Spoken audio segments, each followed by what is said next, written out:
Pakistan, caught between Iran and China, its two neighbours with the highest number of coronavirus deaths in the world. And on Wednesday, Pakistan detected its first two cases in the capital, Islamabad, and the largest city, Karachi. As panic creeps in, many people like Mumtaz Khan are rushing to buy masks. But there is not enough to go around, and prices are rising. Since we came to know about coronavirus cases in Pakistan, everyone is worried and are panicking. We came here to buy N95 masks, but they're not available in the market. We are wearing normal masks instead.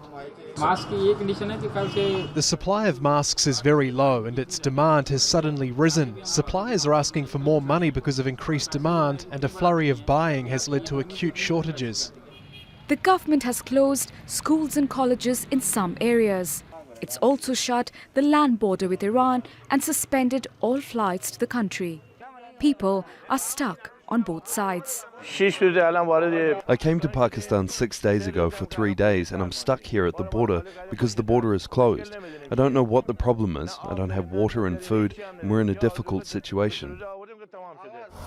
The government says there is no need to panic and has launched a media campaign to spread awareness about the new virus. The government is prepared to deal with any emergency situation. At least 15 people are under watch and close observation, and this includes people who have recently arrived from China and Iran.